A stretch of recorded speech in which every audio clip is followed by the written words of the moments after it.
بسم اللہ الرحمن الرحیم۔ السلام علیکم ورحمۃ اللہ وبرکاتہ۔ آپ کا اپنا چینل المعالج پلس اور ہم کہتے ہیں آپ کو خوش آمدید۔ اللہ کریم آپ پر اپنی عنایات کا در کھلا رکھے اور ایمان کی دولت میں اضافہ فرمائے، عمل صالح کی توفیق کے لیے صحت اور تندرستی عطا فرمائے اور نیک اور جائز حاجات پوری فرمائے، آمین ثم آمین۔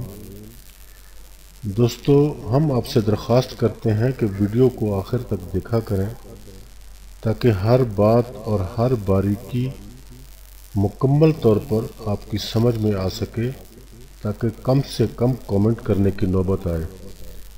تو چلتے ہیں اپنے آج کے موضوع کی طرف۔ دوستو، ہمارا آج کا عمل اور آج کی ویڈیو ناراض محبوب جو کہ چھوڑ کر جا چکا ہو، یہ عمل انشاءاللہ اس کو واپس لائے گا۔ عمل کی جانب چلنے سے پہلے ایک درخواست کرنا چاہتا ہوں کہ اگر آپ شوہر ہیں تو اس بات کا خاص خیال رکھیے کہ آپ کی بیوی بھی انسان ہے اور ہر انسان کی ایک سیلف ریسپیکٹ ہوتی ہے۔ اگر خدا نخواستہ آپ کی بیوی آپ کے بنائے ہوئے اصولوں کے مطابق نہیں چل پا رہی تو بخدا اسے ذلیل نہ کیا کریں، علیحدگی میں بیٹھ کر سمجھا دیا کریں، وہ ضرور آپ کی بات کو سمجھ جائے گی۔ اسی طرح ہر انسان کی برداشت کی ایک حد ہوتی ہے، اور جب ہم کسی کو اس برداشت سے زیادہ ذلیل کریں تو آخر کار وہ کوئی نہ کوئی رد عمل تو ضرور ظاہر کرے گا۔ قرآن کریم میں ارشاد باری تعالیٰ ہے کہ تمہاری بیویاں تمہارا لباس ہیں اور تم ان کے لباس ہو، اور دوستو، لباس جتنا اچھا ہوگا اتنی ہی آپ کی شخصیت نکھر کر سامنے آئے گی۔ اپنی بہنوں اور بیٹیوں کو بھی یہی کہنا چاہتا ہوں کہ آپ کا شوہر آپ کے سر کا تاج ہے، شوہر کے ساتھ ہی آپ کی عزت اور آپ کا احترام ہے۔ اللہ کریم نے عورت پر مرد کے بے شمار حقوق رکھے ہیں، اسی طرح مرد پر بھی بہت سی ذمہ داریاں لاگو کی گئی ہیں۔ اگر مرد اور عورت اپنی اپنی ذمہ داریاں پوری کرتے رہیں تو ایسے مسائل پیدا ہی نہیں ہوتے، لیکن بہرحال یہ زندگی ہے اور زندگی میں ایسے نشیب و فراز تو آتے ہی رہتے ہیں۔ ان کے حل کے لیے بھی ہمیں اللہ کریم ہی کی طرف رجوع کرنا پڑے گا۔ اللہ تعالیٰ نے اپنی پاک کتاب میں دنیا کے سب مسائل کا حل رکھ چھوڑا ہے۔ زندگی کی ہر مشکل کا علاج اللہ کریم نے قرآن کریم میں رکھا ہے، اور یہی ہمارا آج کا موضوع بھی ہے۔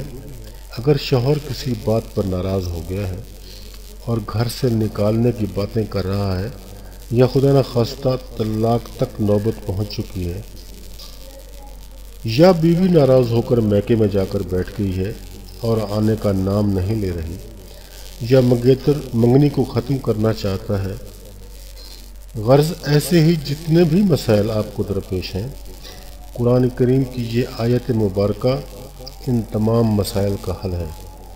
اس مبارک آیت کو پاک صاف کاغذ پر لکھنا ہے اور پھر اس کاغذ کا تعویذ بنا لینا ہے، اور یہ عمل آپ نے 9 چندی جمعرات کو شروع کرنا ہے۔ کسی بھی اسلامی مہینے کی پہلی جمعرات کو 9 چندی جمعرات کہا جاتا ہے۔ اگر کوئی خاتون یہ عمل کر رہی ہیں اور مجبوری کے باعث یعنی مخصوص ایام کی وجہ سے مجبوری ہو تو اگلی جمعرات کو شروع کر سکتی ہیں۔ ایک ہی وقت پر اس عمل کو کرنا ہے۔ یہ ایک آسان اور آزمودہ عمل ہے، لیکن اس عمل میں پلیز پورے یقین اور بھروسے کو اپنے ساتھ رکھیں۔ اللہ کریم دلوں کے حال بہت بہتر جانتا ہے۔ مجھے یقین ہے کہ اگر آپ نے اس عمل کو پورے یقین اور محبت کے ساتھ کیا تو اس عمل کی وجہ سے آپ من کی مراد ضرور حاصل کریں گے۔ اب عمل کا طریقہ سن لیں اور اچھی طرح ذہن نشین کر لیں۔ بعد نماز فجر یا بعد نماز عشاء باوضو حالت میں آپ نے اس مبارک آیت کو لکھ کر تعویذ بنانا ہے۔ ایک سفید پاک صاف کاغذ لے لیں جو کہ لکیردار نہ ہو، بالکل صاف ہو، اور اس کے ساتھ صرف 50 روپے کا زعفران خرید لیں۔ اس میں چند قطرے عرق گلاب ڈال کر مکس کریں تو یہ پیلے سے رنگ کی سیاہی تیار ہو جائے گی۔ لوگ اس کو سیاہی کہتے ہیں لیکن ہم اس کو روشنائی کہتے ہیں، تو چلیں سیاہی یا روشنائی جو بھی ہے، اس سے آپ نے اس تعویذ کو، اس آیت مبارکہ کو لکھنا ہے۔ سورہ الاحزاب کی آیت نمبر 33۔ آیت ذرا لمبی ہے لیکن لکھی جا سکتی ہے، آپ محبت سے لکھیں گے تو بہت جلدی لکھی جائے گی۔ یہاں تک اس کو لکھنا ہے، لکھتے وقت زیر زبر کا خاص خیال رکھنا ہے، کہیں کوئی بھی چیز مس نہ ہو جائے۔ پھر اس کاغذ کو فولڈ کر کے تعویذ کی شکل دے دیں۔ اب اس تعویذ کو اچھی طرح سے پلاسٹک کور کر لیں، اس کو ہم موم جامہ بھی کہتے ہیں۔ اتنا کام کرنے کے بعد اس تعویذ کو کسی پاک صاف جگہ پہ رکھ دیں۔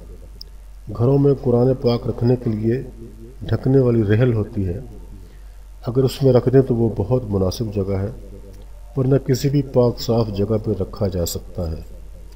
اس کے بعد روزانہ ایک ہی مقررہ ٹائم پہ آپ نے 3 مرتبہ اس آیت مبارکہ کو پڑھنا ہے۔ اول آخر 3 مرتبہ درود ابراہیمی ضرور پڑھیں، اور اس آیت کو پڑھتے وقت اپنے مطلوب کا تصور اپنے دل و دماغ میں قائم رکھیں۔ تصویر سامنے رکھنے کی ضرورت نہیں ہے۔ اس تعویذ کے ساتھ روزانہ بعد نماز فجر یا لطیفوں یا ودودوں کی ایک تسبیح ضرور کیا کریں۔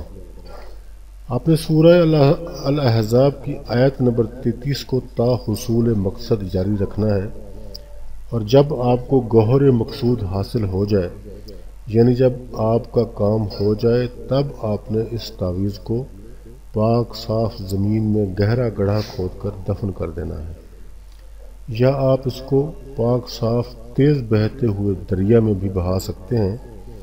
اللہ کے حکم سے آپ کا کام بہت جلد ہو جائے گا۔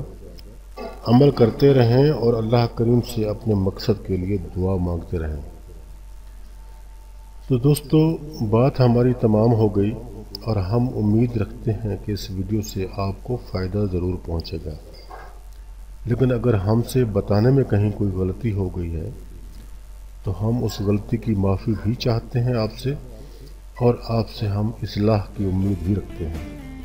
اپنا، اپنے دوستوں کا، اپنے عزیز و اقارب کا اور اپنے ارد گرد کے لوگوں کا رکھیے گا خیال۔